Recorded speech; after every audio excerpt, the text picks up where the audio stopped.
Hello friends, welcome to Deepak law classes. काफी दिनों बाद हमारी क्लास हो रही है आज। मित्रों, मैं माफी चाहता हूं, मेरी तबीयत खराब होने के कारण मैं आपको वीडियो अपलोड नहीं कर पाया। तो लीजिए, आज हम शुरू करने जा रहे हैं स्पेशल आप लोगों की फरमाइश पर लॉ ऑफ एविडेंस का इंट्रोडक्शन। लॉ ऑफ एविडेंस ये भी एक क्रिमिनल लॉ है। क्रिमिनल लॉ में हमारा जैसे IPC, CrPC, law of evidence. एक क्वेश्चन बहुत इंपॉर्टेंट है कि law of evidence is a procedure law और सब्सटेंटिव लॉ। ये क्वेश्चन काफी परेशान करता है हमें। तो हमें समझना होगा कि हमारा जो लॉ है वो दो तरह का है। Law number 1,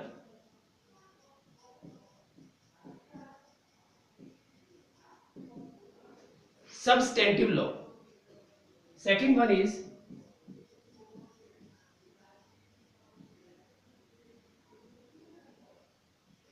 procedural law. What do you mean by substantive law and procedural law? Substantive law are explain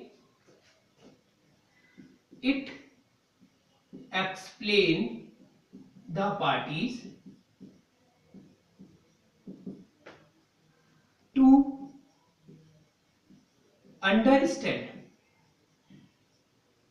understand their rights and duties. Substantive law क्या होता है? It explains the parties. Parties कौन सी पार्टीज? वो parties जो court के अंदर आई हैं, जिसमें एक पार्टी ने दूसरी पार्टी पर एलिगेशन लगाया होगा। तो it explain the parties to understand their rights and duties. उनके राइट्स, उनके ड्यूटीज को जो बताते हैं, called substantive law.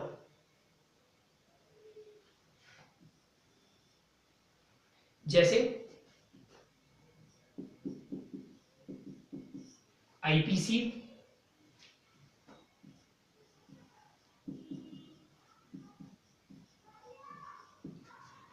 Contract law,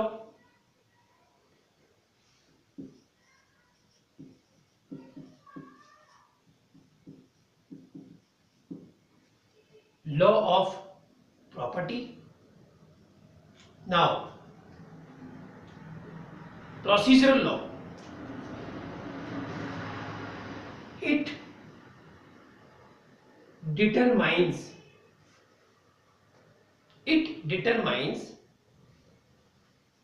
the outlines. It determines the outlines, the procedure of litigation.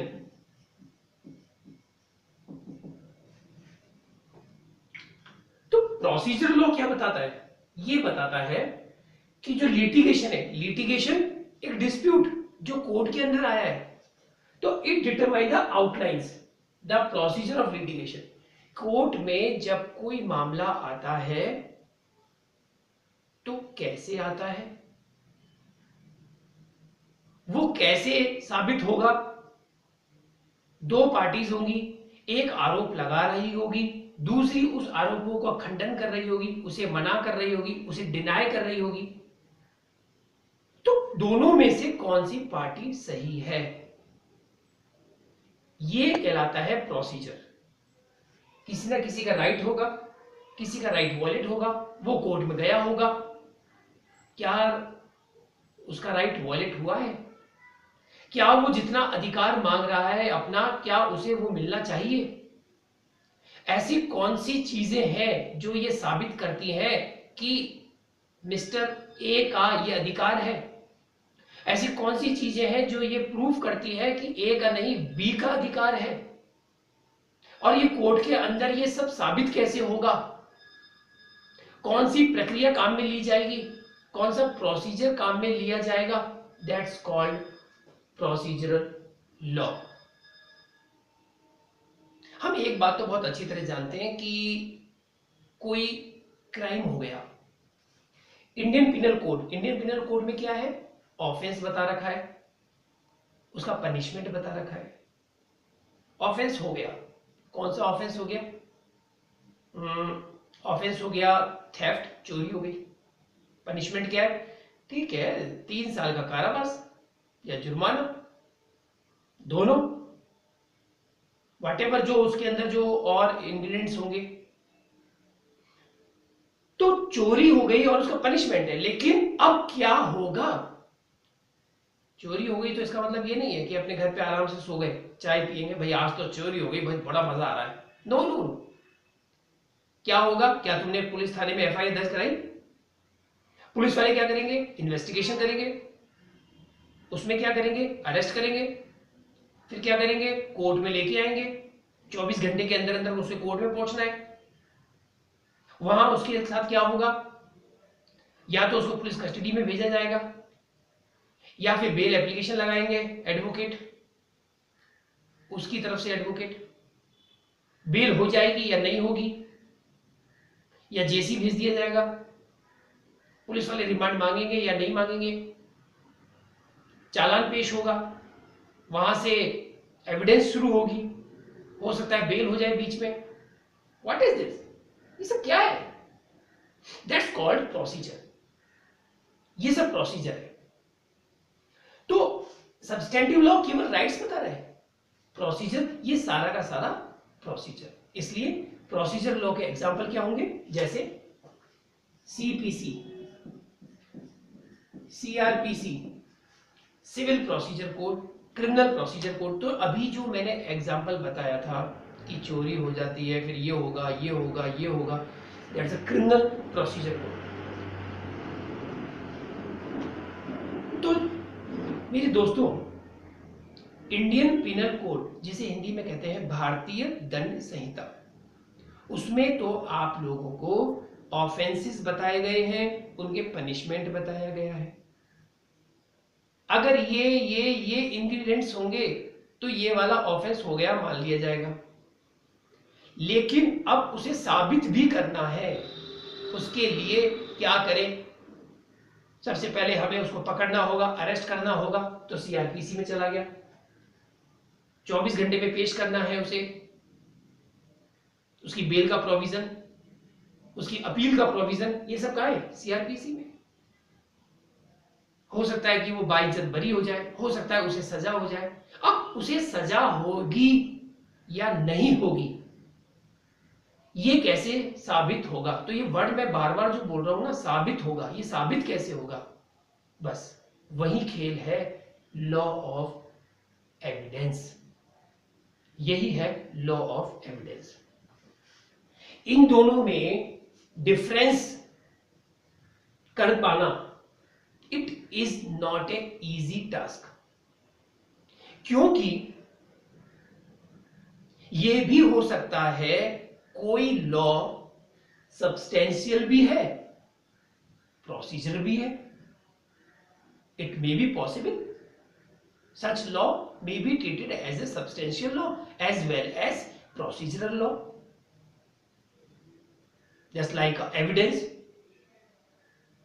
Some provisions are given under Evidence Act substantive. Basically, law of evidence is procedural law. Now, which sections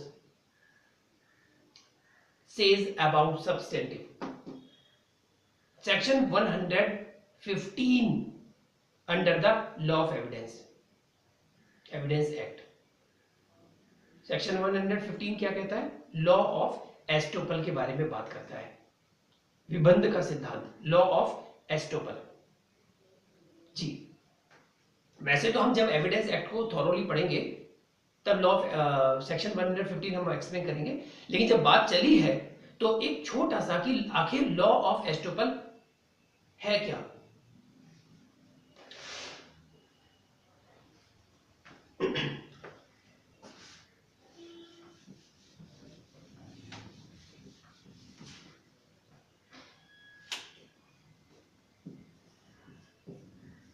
rule of estoppel explain है section 115। है क्या ये चीज? देखिए, it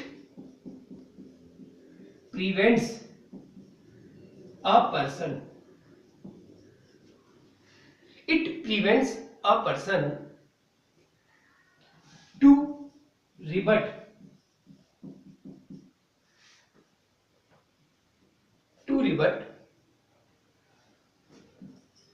what has been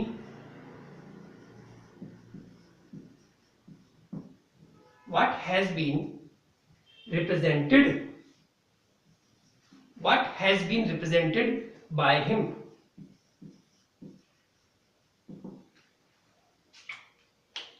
section 115 of evidence act prevent करता है, बचाता है, रोकता है किसी पर्सन को टू रिबट। देखिए, रिबट का मतलब होता है विपरीत। What has been represented by him, what has been मतलब कोई पर्सन ने पहले कुछ रिप्रेजेंट कर चुका है, अब उसको पहले कही गई बात से विपरीत बात करने के उसे रोकना, इसे कहते हैं रूल ऑफ एस्टोपल। डेफिनेटली मेरे कुछ प्यारे बच्चे एग्जाम्पल के साथ क्लियर समझ पाते हैं। एग्जाम्पल देखिए,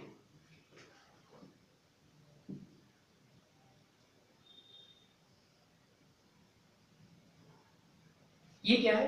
ये एक जमीन है, एक लैंड है। ये लैंड मिस्टर ए और ये है बी। ए रॉन्गफुली बी को ये कहता है कि ये लैंड मेरी है। गलत है कि ये लैंड मुझसे बिलोंग करती है, मेरी ये लैंड है and I want to sell it, and Mr. A induces to B for purchasing।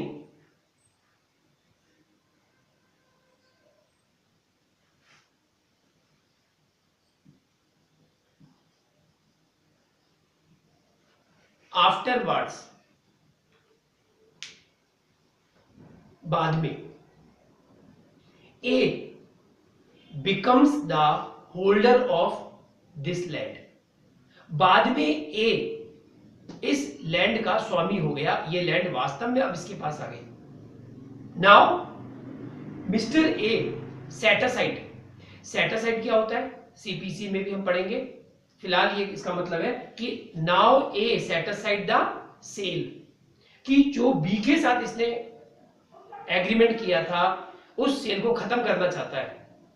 और क्या कहते हुए खत्म करना चाहता है कि मैंने जब तुमसे ये कॉन्ट्रैक्ट किया था उस समय मैं इस लैंड का मालिक नहीं था। I was not owner of this land।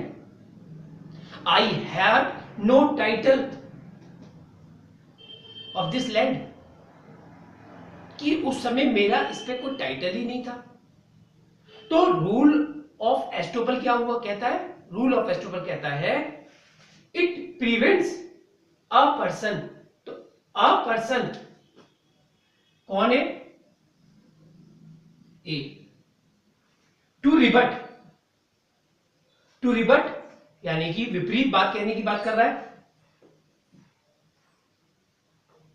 What has been, उस समय इसने इसके साथ सेल की बात करी थी, इस लैंड की। What has been represented by him, उसके द्वारा जो रिप्रेजेंट किया जा चुका है उसको रिबट करने से रोकता है। कौन? Rule of estoppel. इसको और एक्सप्लेन हम लोग फिर कंटिन्यू जब एविडेंस को करेंगे तब करेंगे। अब हम चलते हैं वापस उसी बात पर कि एक सब्सटेंटिव लॉ है, एक प्रोसीजरल लॉ है। Law of evidence basically is a procedural law. Law of evidence कहीं भी सब्सटेंशियल राइट्स को इफेक्ट नहीं करता। लॉ ऑफ एविडेंस एक तरह से फैसिलिटेटर होता है, जो फैसिलिटेटर की तरह काम करता है। ये वाली बात कौन से केस के अंदर कही गई थी? It is very important case for the exam point of view. तो लॉ ऑफ एविडेंस हमने आज शुरू कर दिया है और उसका सबसे पहला केस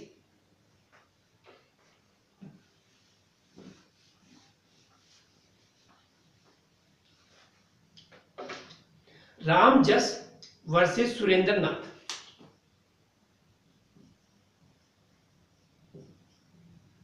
रामजस वर्सेस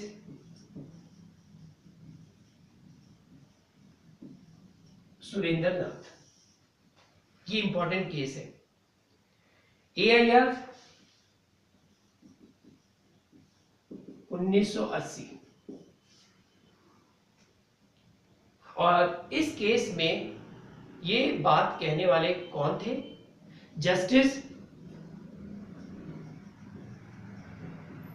हरि स्वरूप।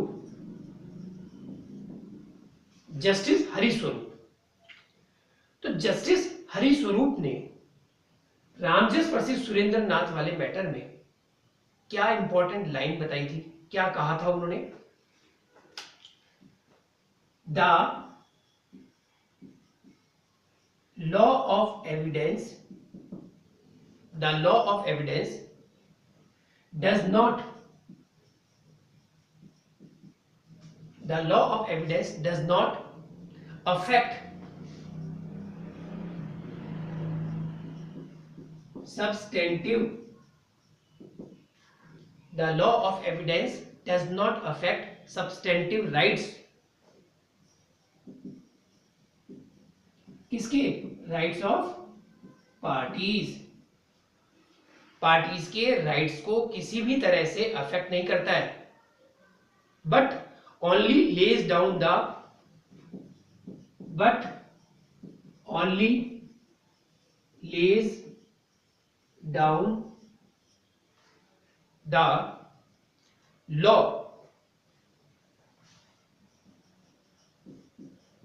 for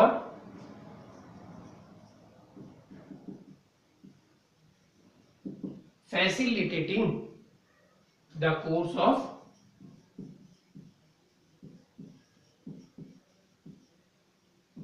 justice।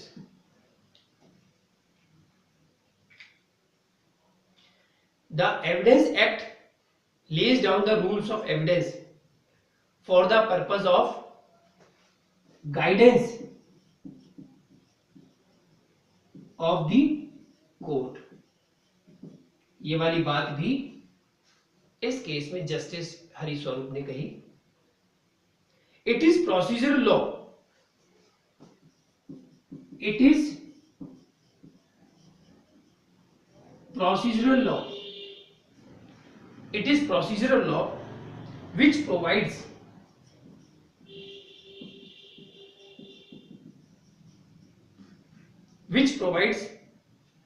how a fact is to be proved। ये थी इंपॉर्टेंट बात जो इस केस में कही गई थी। It is procedural law which provides how a fact is to be proved. बस हमारी लॉ ऑफ एविडेंस की जो कहानी है, जो स्टोरी है, यही चलेगी। यही है law of evidence. Law of evidence एक क्या है? क्या लॉ ऑफ एविडेंस एक तरह का बोल सकते हैं कि मटेरियल है, जिसके आधार पर law of evidence is the material sorry on the basis of which the court can decide the case। तो लॉ ऑफ एविडेंस एक ऐसा मटेरियल है जिसके आधार पर कोर्ट केस को डिसाइड करती है।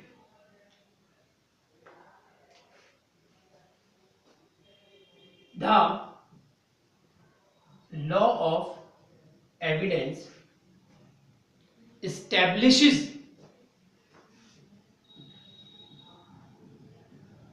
a working structure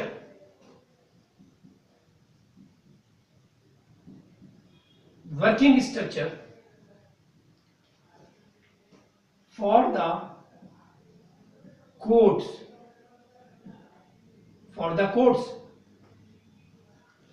from the grassroots level।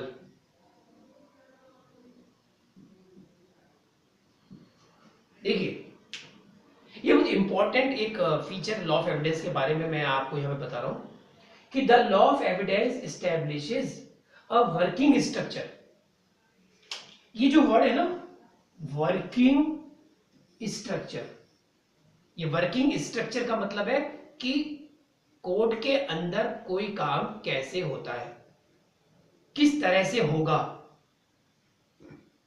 अगर कोई लिटिगेशन हुआ है, कोई मामला हुआ है, कोई डिस्प्यूट हुआ है, तो कोर्ट में कैसे आएगा, उसका एक प्रोसीजर है। कोर्ट के अंदर कैसे चलेगा, उसका एक प्रोसीजर है। उसका रिजल्ट क्या होगा, उसका एक प्रोसीजर है। तो लॉ ऑफ एविडेंस इस्टेब्लिश कर रहा है, एक इस्टेब्लिश करता है। तो लॉ ऑफ एविडेंस क्या करता है?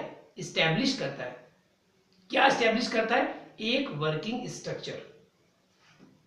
किसके लिए करता है?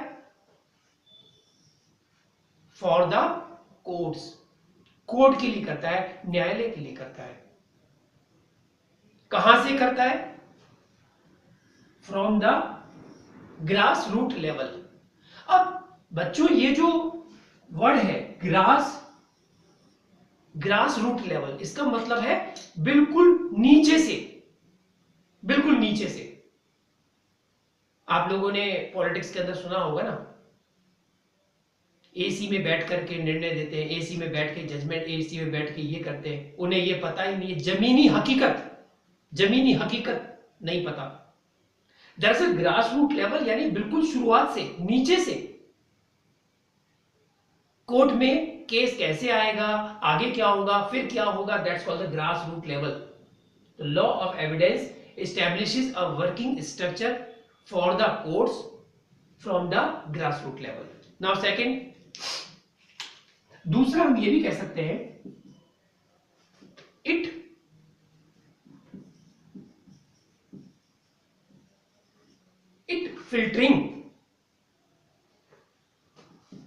filtering out the truth and serving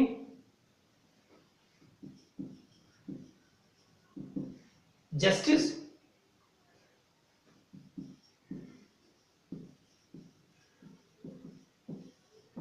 to the people of the country। It filtering out, filter करना, छानना। तो law of evidence, it means law of evidence क्या करता है? फिल्टर करता है। फिल्टर क्या फिल्टर करता है? ट्रूथ, एक फिल्टर करके ट्रुथ निकालता है, ट्रुथ, सच, एंड सर्विंग, और उसे सर्व करता है, जस्टिस, न्याय, किसे जस्टिस कर रहा है, to the people of the country, उस कंट्री के पीपल के लिए वो सच का फिल्टर करता है। फिल्टर कैसे होता है ना, कोई चीज डालते हैं इसमें मिक्स होता है, तो जब कोई कोर्ट में कोई बात आई है, कोई मामला है, तो उसके अंदर कुछ गड़बड़ है, कुछ तो गड़बड़ है। जी हां, गड़बड़ यह है कि हो सकता है कि कोर्ट के सामने जिसे आरोपित किया गया है, जिसके ऊपर चार्ज लगाया गया है, हो सकता है उसके ऊपर गलत चार्ज लगाया हो सकता है सही लगाया हो। आखिर गलत क्या है, सही क्या है, वो सच निकाला जाता है।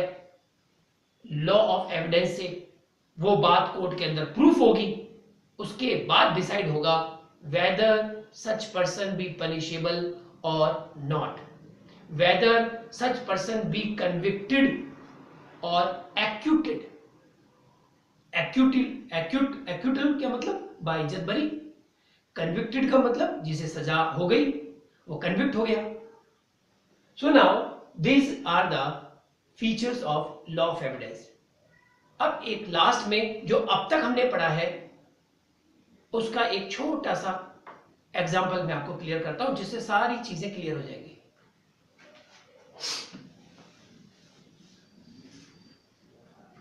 देखिए,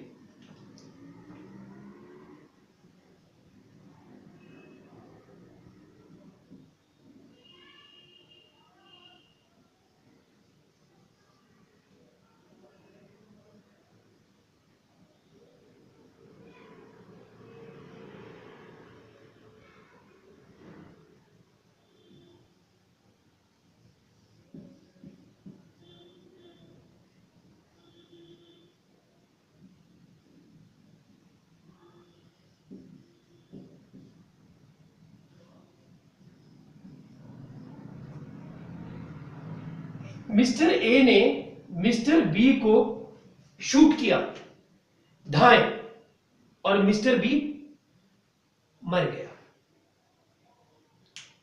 अब मैं आपसे एक क्वेश्चन पूछता हूं, बताइए मिस्टर ए ने क्या किया? आपका आंसर होगा मर्डर किया है, मर्डर। ये क्या हो गया? मर्डर। मर्डर हो गया, जी हां, आईपीसी। क्या होगा?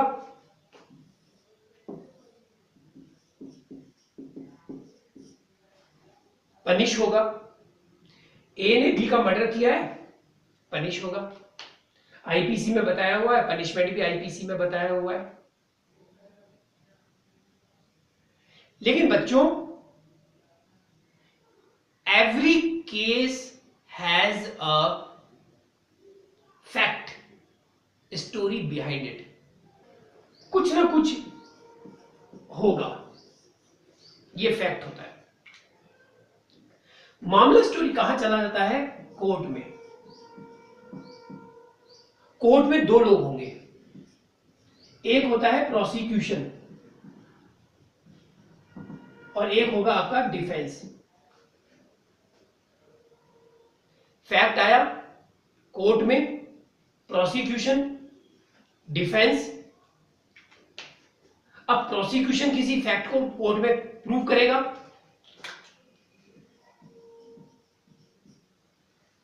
तो डिफेंस का क्या काम है? उसे डिस्प्रूव करना।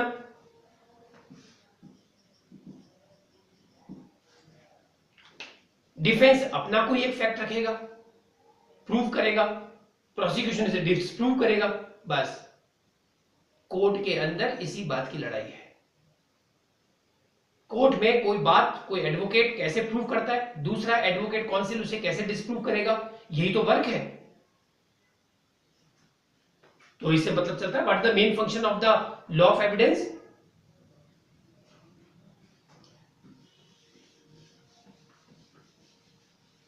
What is the main function of law of evidence? To lay down rules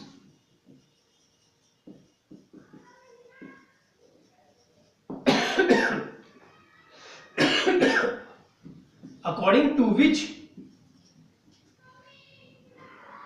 the facts of a case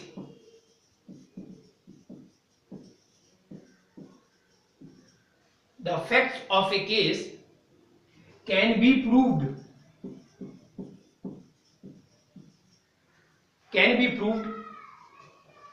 or disproved before a court of law. This is the main function of law of evidence, to lay down rules according to which what rules the facts of a case. तो सबसे पहले तो कोई case हो, उसके जो facts होंगे can be proved और disproved before court of law.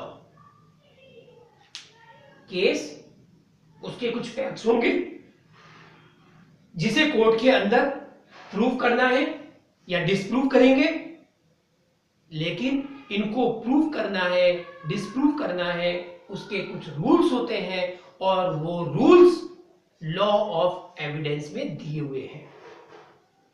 तो कोई भी मैटर चाहे सिविल हो चाहे क्रिमिनल हो, जब कोर्ट के अंदर जाएगा तो उसके अंदर जो रूल्स होंगे, जो फैक्ट्स प्रूव करना है, डिस्प्रूव करना है, वो सब गवर्न होंगे लॉ ऑफ एविडेंस से. तो इसका क्या मतलब हुआ? किसी फैक्ट को साबित करने के लिए जो प्रोसीजर अपनाया जाता है उसके रूल्स एविडेंस लॉ द्वारा निर्धारित किए जाते हैं. नाउ अब हम चलते हैं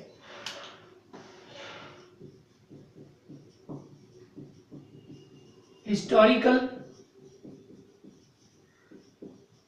बैकग्राउंड.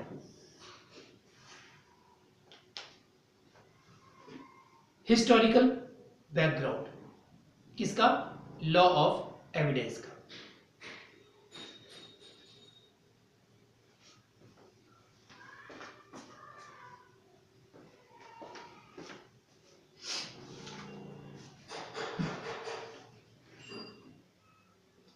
देखिए,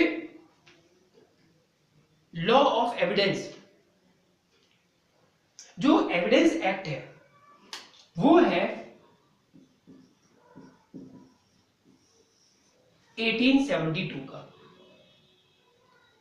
तो बच्चों, सबसे पहली बात, before the passing Indian evidence act 1872,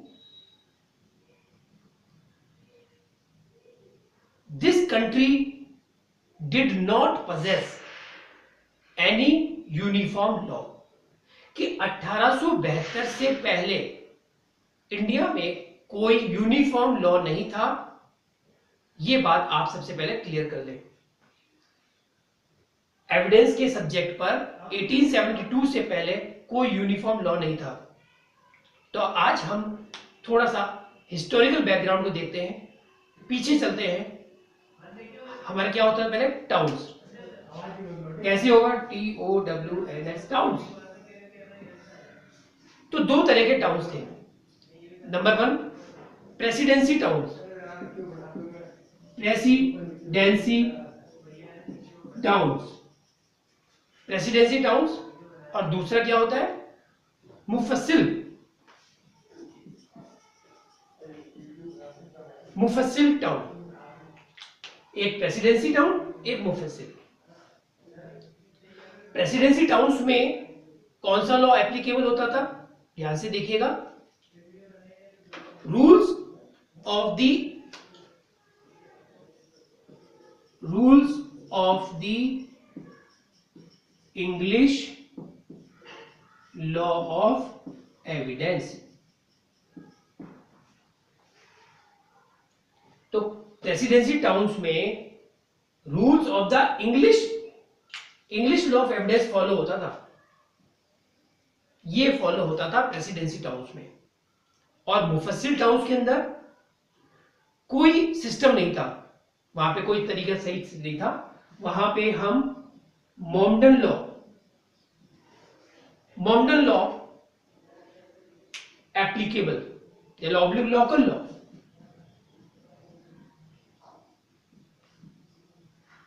तो ये मुफस्सिल टाउन्स में मॉमडन लॉ एप्लीकेबल होता था, लोकल लॉ, और प्रेसिडेंसी टाउन्स में इंग्लिश लॉ। इसके बाद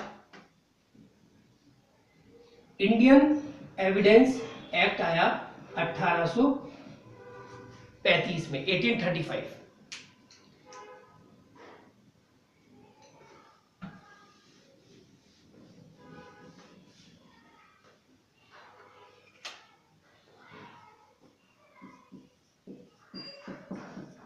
Indian evidence act first time 1835 में बाय गवर्नर जनरल।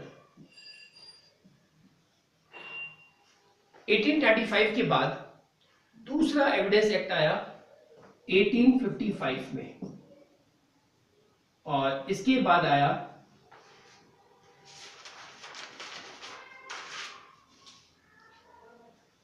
1855 में आता है हमारा, और अब मैं आपको लेके चलता हूं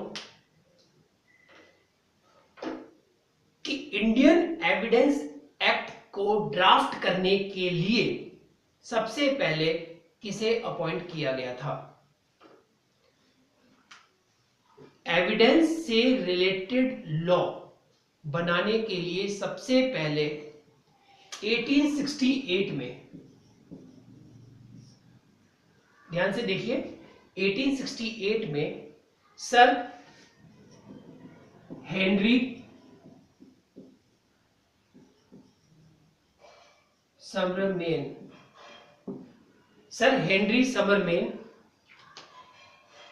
को 1868 में लॉ ऑफ एविडेंस एक्ट को ड्राफ्ट करने के लिए अपॉइंट किया गया। लेकिन इनके द्वारा ड्राफ्ट किया गया एविडेंस एक्ट उस समय की सिचुएशंस के अकॉर्डिंग नहीं सूट बैठने से, सिचुएशन के अकॉर्डिंग न होने के कारण उसे लागू नहीं किया गया। 1868 के बाद 1871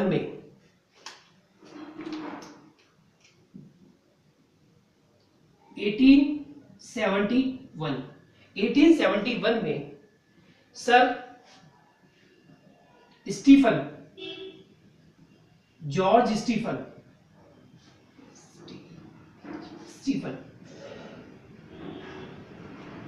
1871 में सर जॉर्ज स्टीफन को नया एविडेंस एक्ट ड्राफ्ट करने के लिए बुलाया गया। जॉर्ज स्टीफन ने 1871 में ही ड्राफ्ट काउंसिल को सबमिट कर दिया। काउंसिल ने इस ड्राफ्ट को सीनियर मोस्ट जजेस, senior most advocates and member of jury को दे दिया। उसके बाद 1 सितंबर 1872 में law of evidence act apply हो गया। इसलिए सर जॉर्ज स्टीफन को father of Indian evidence act कहा जाता है। तो यह भी एक इंपॉर्टेंट क्वेश्चन है जो क्लैट के एग्जाम में भी पूछा जाता है। Who was the father of Indian evidence act? Sir George Stephen. Now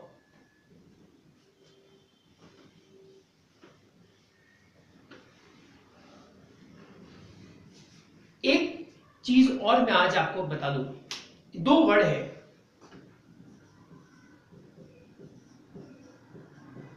lakes fori and lex loci.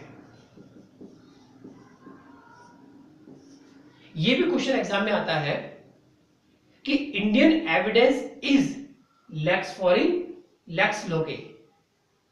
तो now the right answer is Indian evidence Act, law of evidence is lex fori. What is the meaning of lex fori and lex loci? Now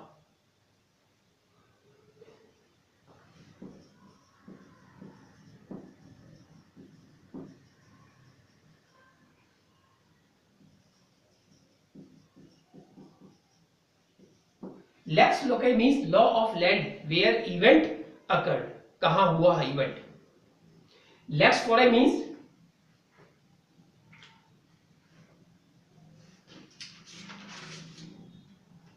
law of that court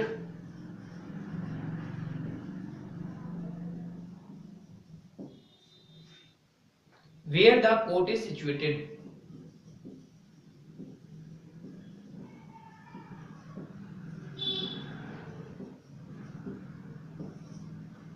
उस court का law जहां पे court situated है, lakes फोराई, court जहां है, matter जहां गया है उस कोर्ट में वही प्रोसीजर चलेगा।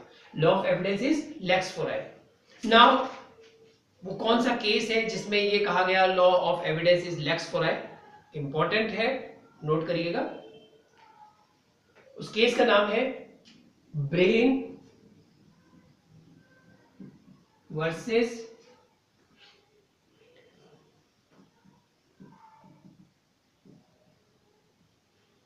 White haven and Furness junction,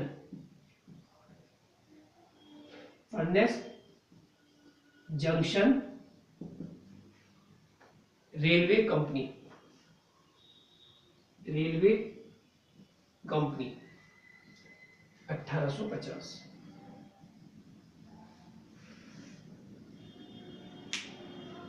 इस केस में बताया गया कि law of evidence is lex फोराई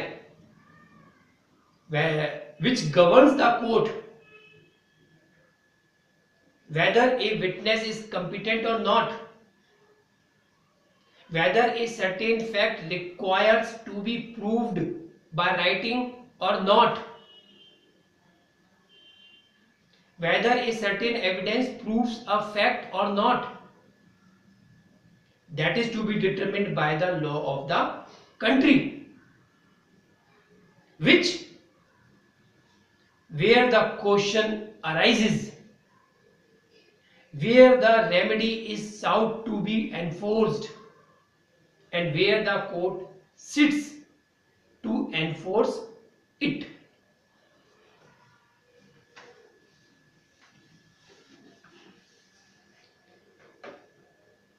अब हम अपनी क्लास को थोड़ा सा आगे लेके चलते हैं। एविडेंस,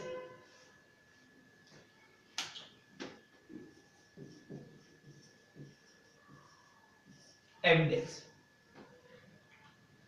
ये जो एविडेंस है, the word evidence derived from Latin word,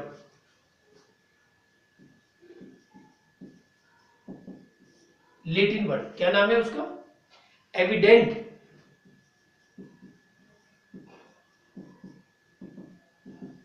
evident और एविडियर,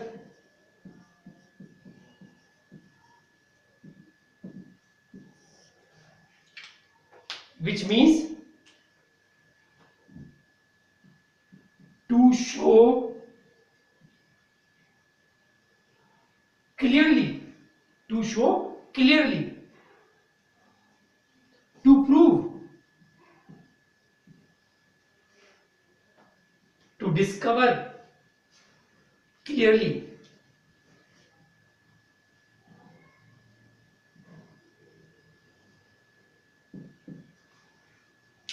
The word evidence is derived from the Latin word evident or evidere, which means to show clearly, बिल्कुल साफ दिखना। अब साफ दिखेगा तभी तो जज साहब को पता चलेगा कि कौन गलत है कौन सही है। अब हमारे सामने दिमाग में एक क्वेश्चन ये आता है, कोर्ट को साफ कैसे दिखेगा? कोर्ट को साफ कैसे दिखेगा? जब उसके सामने हम फैक्ट्स कैसे रखते हैं, ये है इंपॉर्टेंट चीज। Now what now the important point is that after the describing the word evidence, we must know about the object of the evidence.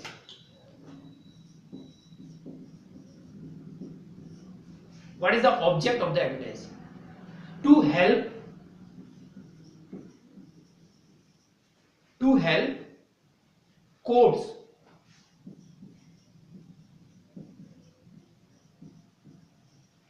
Court को हेल्प करना, to reach the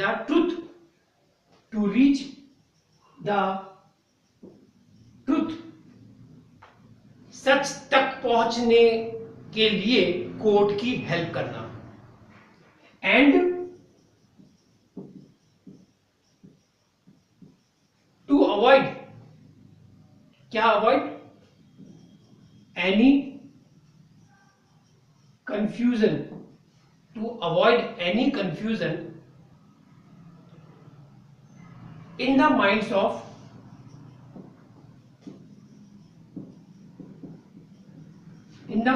judges. This is the main object of the law of evidence. Courts की help करना सच तक पहुंचने के लिए, और जजेस के माइंड में अगर किसी भी तरह का कोई कंफ्यूजन है तो उसे अवॉइड करना, उसे दूर करना। That is the main object of the Indian Evidence Act.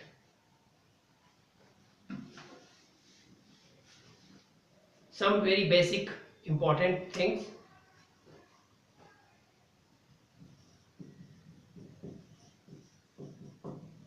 Act number 1,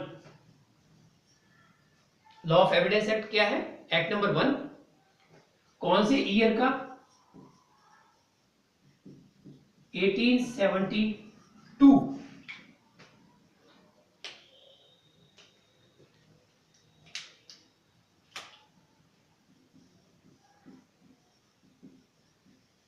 received the Governor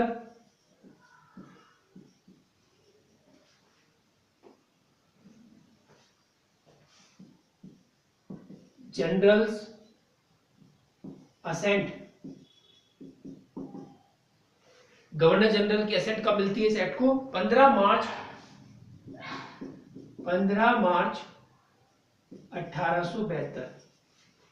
15 मार्च 1872 को गवर्नर जनरल की असेंट मिलती है। कम इन फोर्स 1 सितंबर 1872। अच्छा, अभी मैं आपसे एक चीज पूछता हूं। आप सब मेरे इस वीडियो लेक्चर को आप सब देख रहे हैं, सुन रहे हैं, क्या आप में से कोई बता सकता है 1 सितंबर 1872 को और कौन सा लॉ, कौन सा एक्ट आया था? बता सकता है कोई? सोचो, हिंट देता हूं आपको मैं। हमारे वीडियो जो लेक्चर्स अब तक हुए हैं उसमें मैं उसे पढ़ा चुका हूं, बिल्कुल पढ़ा चुका हूं। मैंने बताया कि वो एक्ट 1 सितंबर 1872 को आया है। कुछ बच्चों ने आंसर सही दिया है, कुछ बच्चे गलत दे रहे हैं। तो जो गलत दे रहे हैं इस वजह से मैं आपको ये क्वेश्चन का आंसर नहीं बताऊंगा। इसके लिए आपको क्या करना है? मेरे वीडियो लेक्चर्स को देखना होगा। वो कौन सा एक्ट है जो 1 सितंबर 1872 को कम इन फोर्स हुआ है? सो आपको ही पता करना है। नेक्स्ट क्लास के अंदर फिर मैं बता दूंगा अगर आप नहीं पहुंच पाए, पर मुझे पूरा विश्वास है कि मुझे नेक्स्ट क्लास में इसका आंसर देने की जरूरत नहीं है, क्योंकि आपको सबको पता चल जाएगा। चलिए, लॉ ऑफ एविडेंस में टोटल कितने सेक्शंस हैं?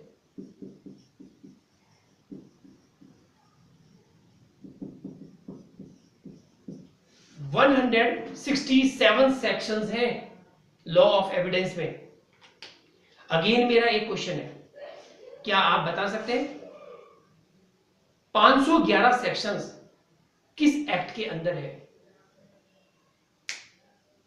राइट, कुछ बच्चों ने सही बताया है, लेकिन इसका आंसर भी मैं नहीं दूंगा, क्योंकि ये भी आपको पहले मेरे वीडियो लेक्चर में कहीं ना कहीं बताया हुआ है, और वो मैंने बता रखा है।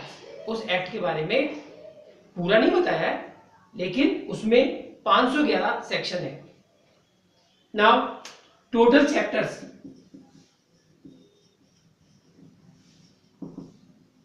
इंडियन एविडेंस एक्ट में टोटल चैप्टर्स कितने? 11। लार्जेस्ट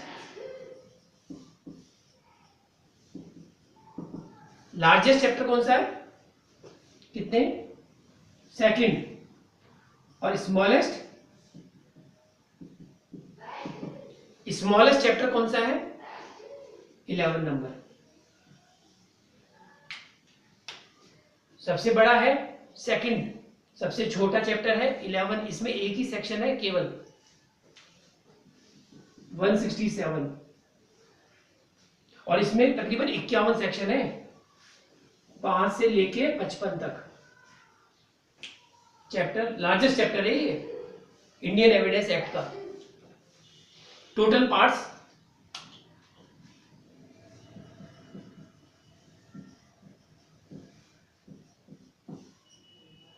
कितने पार्ट्स हैं? 3। ये हमारे इंडियन एविडेंस एक्ट का बहुत स्मॉल एक स्ट्रक्चर है, बहुत स्मॉल। और अब हम स्टडी करेंगे structure of law of evidence. पूरा स्ट्रक्चर अब आपके सामने हम उसको रखेंगे।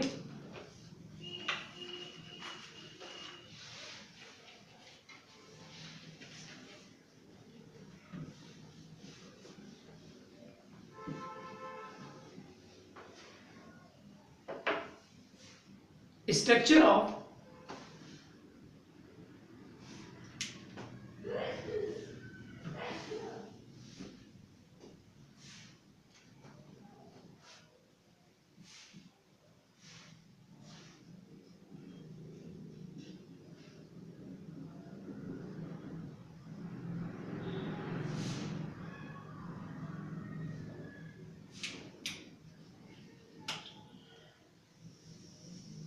इंडियन एविडेंस एक्ट का स्ट्रक्चर अब हम आपके सामने रख रहे हैं। सब सिंसियरली ध्यान से देखें। ये एक्ट हमारे 3 पार्ट में डिवाइड होता है। Part 1, part 2 and part 3। Indian evidence act divided under 3 parts. First part क्या बोलता है?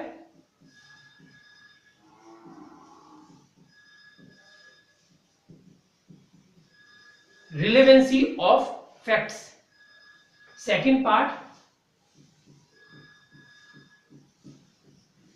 बात करता है प्रूफ की। प्रूफ मतलब सबूत, तो सबूत के विषय में बात करता है पार्ट सेकंड। थर्ड है production and effect of evidence.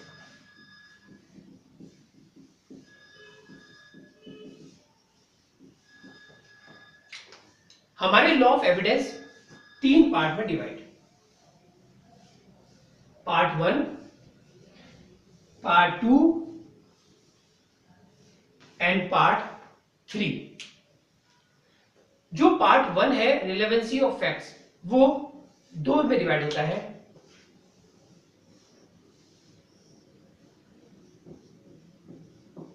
Chapter 1 and chapter 2। Chapter 1 क्या बोलता है?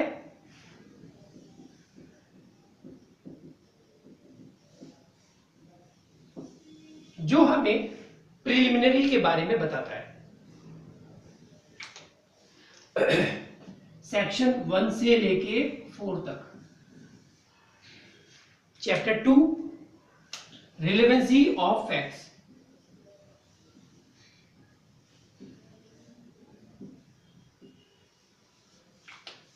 जो कि लार्जेस्ट चैप्टर है इंडियन एविडेंस का। इसमें सेक्शंस हैं 5 से लेके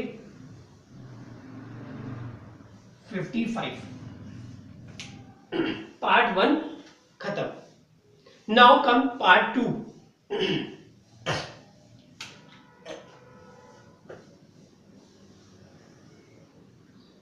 पार्ट 2 में chapter 3 facts which need not be proved, facts which need not be proved, जिसे साबित किया जाना आवश्यक नहीं है। इसमें सेक्शन है 56 से लेके 58 तक। Chapter 4 oral evidence, oral evidence section 59 से 60। Chapter number 5 documentary evidence, documentary evidence chapter number 5 61 से लेके 98। Chapter 6 exclusion of oral,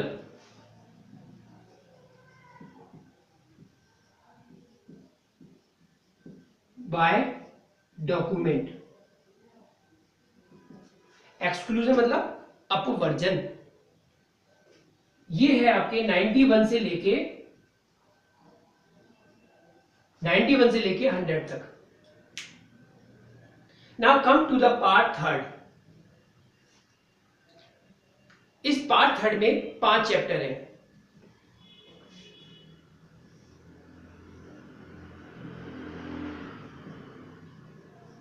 chapter number 7 जो बात करता है बर्डन ऑफ प्रूफ की, बर्डन ऑफ प्रूफ 101 से लेके 114A। चैप्टर 8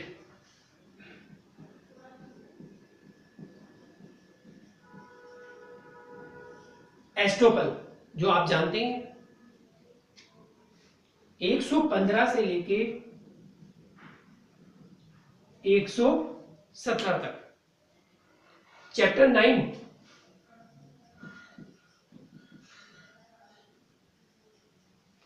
चैप्टर 9 क्या कहता है? विटनेसेस 118 से लेके 134। इस विटनेसेस वाला जो चैप्टर नंबर 9 है ना, उसमें पढ़ेंगे हम कौन विटनेस बन सकता है, चाइल्ड विटनेस क्या होता है, डम विटनेस क्या होता है, कौन साक्ष्य दे सकता है, ये सब हम पढ़ेंगे विटनेस में। Now number 10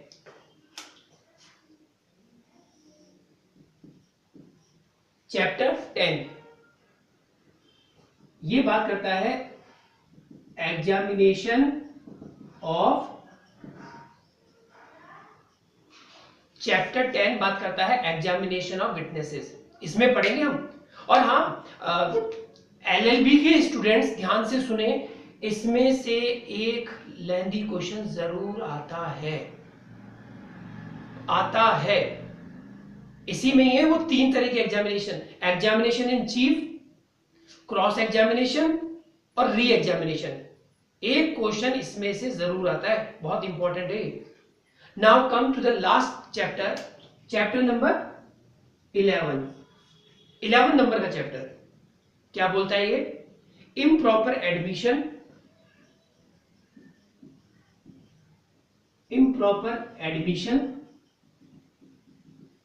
and rejection of evidence, and rejection of evidence. और ये कौन सा, इसमें कौन सा सेक्शन आता है, बताया था मैंने अभी थोड़ी देर पहले कि यस राइट, सेक्शन नंबर 167। और ये आपके हैं 135 से लेके 166। और चैप्टर 11 में सेक्शन है 167, इकलौता सेक्शन। तो बच्चों ध्यान से देखिए, structure of Indian evidence act, part 1, part 2, part 3। आप सब इसे बहुत ध्यान से देखें, इसे अपनी कॉपी में नोट कर लें और इसको टाइप करके एक पेज में तैयार करके आप अपने स्टडी रूम की दीवार पे कहीं पे पेस्ट कर लें। अगर आपको ये पूरा का पूरा तैयार है, आपको एविडेंस ऐसे हो जाएगा, दिखने में लग रहा होगा आपको, अरे एविडेंस इतना छोटा सा है, बहुत छोटा है एविडेंस। छोटा तो नहीं होगा, टिपिकल जरूर है, नहीं घबराने की कोई बात नहीं है, हो जाएगा कंप्लीट। ये 3 पार्ट है, 167 सेक्शंस है, बस चले। नाउ ये है हमारे इंडियन एविडेंस एक्ट का स्ट्रक्चर। दोस्तों सबसे पहली बात तो ये कि जस्ट मिनट, आज का लेक्चर हम यहीं पे कंप्लीट करते हैं और मैं उम्मीद करता हूं कि आपको हमारे लेक्चर्स अच्छे लग रहे होंगे। और सॉरी इस बार का वीडियो लेक्चर काफी लेट आया है, आगे से ऐसा नहीं होगा, मैं पूरी कोशिश करूंगा आपको किसी भी तरह की कोई तकलीफ ना हो।